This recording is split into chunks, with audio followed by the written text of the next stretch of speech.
Hi there, it's Carl Irwin, the Common Magician, and I've got something interesting to share with you. I've got a deck of cards here. We'll give it a shuffle. Could be shuffled by the spectator. What they're going to do is they're just going to make a free selection. Doesn't matter what they take one card out. That's the one they're going to use, and take a look at it and memorize that, and they're going to place it back into the deck. Now, this is the very, very interesting thing about this particular deck of cards. It's secure. It's a very, very secure kind of playing card. We'll get on why it's secure here in a moment. But deck can be shuffled by the spectator. They can shuffle it any way that they want. Doesn't really matter. The question is can we recover from this situation? Is there any way that we would be able to locate the card of interest once the deck has been shuffled by the spectator? I think so. I think that we can. I think it's possible. In fact, I'm not even going to do it. I'd have them cut the deck, and we just recap what's gone on here. Deck was shuffled by them. They picked a card. They shuffled the deck again. Could table wash it, anything. They cut the deck, and somehow they still managed to cut to their card the Six of Spades. Right? Pretty crazy. So the question is what's going on here? How does this work? Let me show you another example very quickly. Another example. So we'll take the deck and I'll give it a quick shuffle, just to mix up the cards a little bit.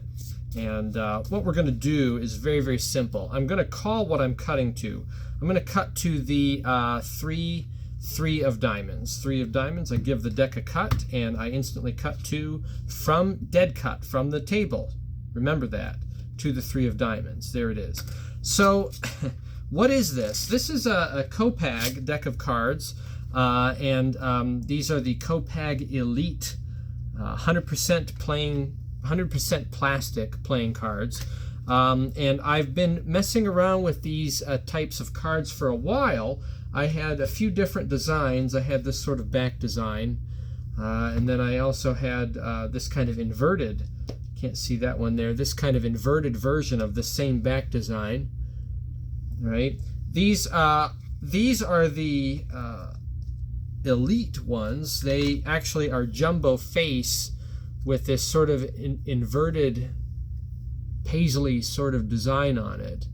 Not a very clear border. It's kind of a jagged border because the design stops at the border, as opposed to the other variation on this where there's kind of a border rim around it. Very, very classic looking sort of design. But they are 100% plastic. 100% plastic. Now that has implications for certain kinds of techniques in magic. For example, if I take a paper deck of cards, see if I can find a paper deck. This is not really oh, here's one. So if I take a paper deck of cards, this is blackjack. These are Cartamundi casino type cards. And I place a crimp into the cards. So let's say we make a selection. Free selection, two of hearts. I place it in there, and then I crimp it as I place it in. They could shuffle the cards all they want. I can always get back to that crimp though, right? You can see it right there. It doesn't matter how much they shuffle it. I'll always be able to find that crimp. And it's very easy to see. If I turn this over to a magician that knows crimps, and this never would happen. I mean, you wouldn't do this, and magicians don't typically think this way anyway, but if I turned it over, they would be able to see that, you know, in a deck that's in good condition, and then you see that one card is crimped that way. Certainly if I spread this out, I'd be able to spot it, and you might even be able to see it on the camera too. You can see that one corner sticking up even from this distance. And that's how crimping works, right? You're able to just visually identify or tactilely, is that even a word? Did I just make that up? Using feeling, you'd be able to discover the location of that card. Of course, even with a breather crimp, you'd be able to dead cut to the card. The air would allow the separation of the cards as you tried to cut. You're not supposed to be able to do that with plastic cards, right? They're not supposed to bend like that. They're not supposed to be able to hold a shape.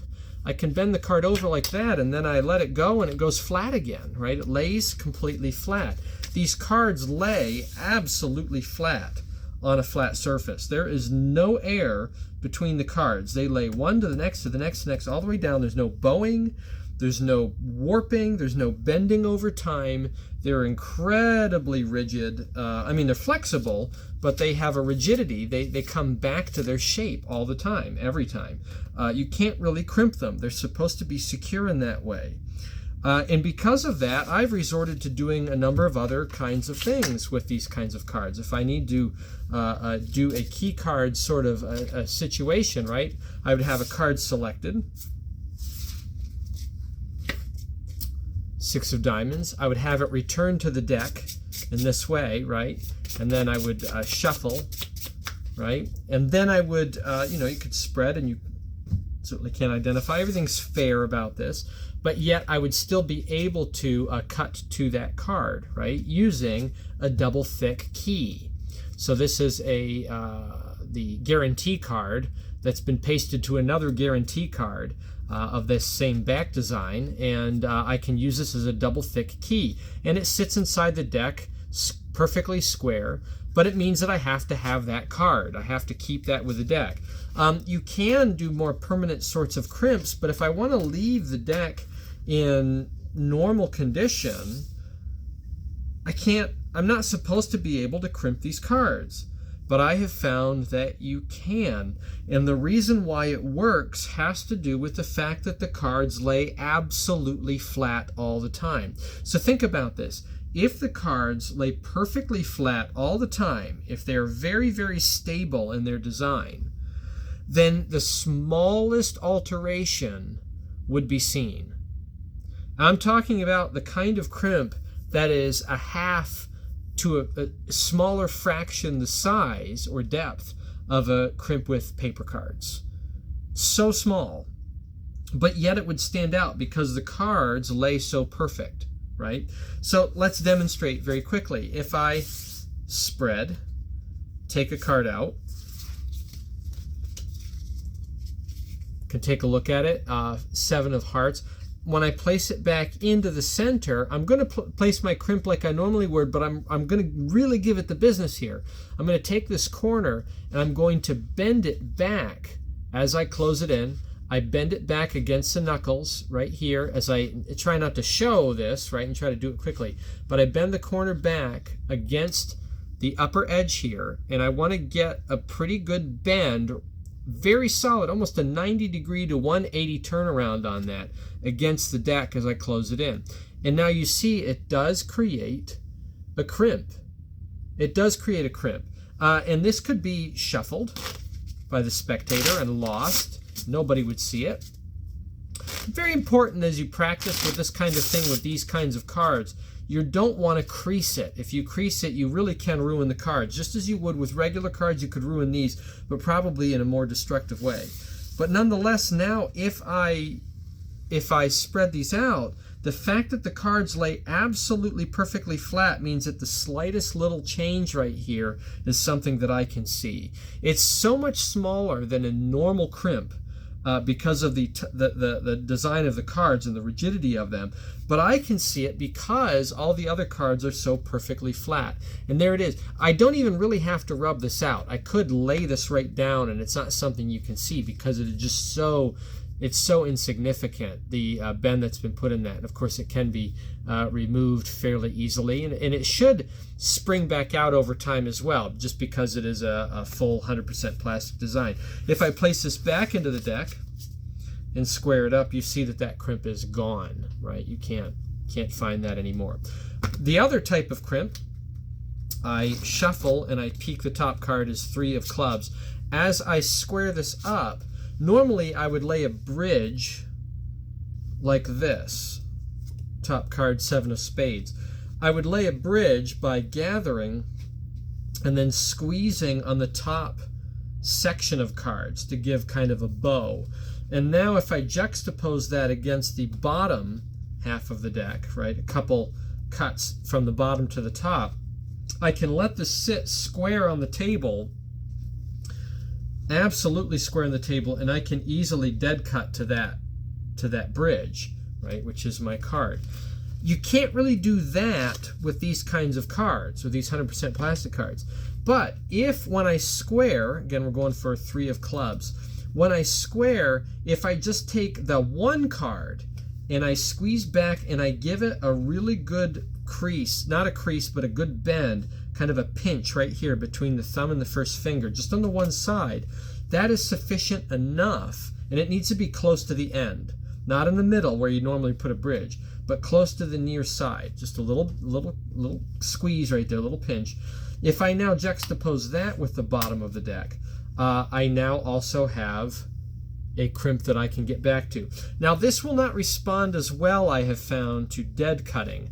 It's better if you have that placed in there, and of course if you try to maintain its location with false cuts or whatever, it's better if you pick up to square and get a visual on it, and I can see where it's at, and as I set it down I can still kind of spot that. If I set it out in front of me, I can still see it a little bit, and now when I reach down to dead cut, I can more accurately hit that mark. But I've done it, right? I've cut into my 3 of clubs, and I can, again, rub that out. I don't have to right away. It's not something that anybody can see. It just isn't significant enough with this type of playing card. But because the cards lay so perfectly flat, the smallest little imperfection does show up. So I put this back into the deck, and if I square it up, you see my crimp is gone, right? Won't be able to find that anymore. So crimping 100% plastic playing cards, do it at your own risk. You know, I would say go slow on it. Try to see what kind of, you know, tension and pressure you need in order to get a workable crimp. It can be done, though. It can be done. Who knew it? I've not seen anybody talk about this with plastic playing cards, but it's something I'm going to be employing a lot more, I think, testing out with people to see how reliable I can make this kind of magic with 100% playing cards. So anyway, good luck with that. Happy magicking.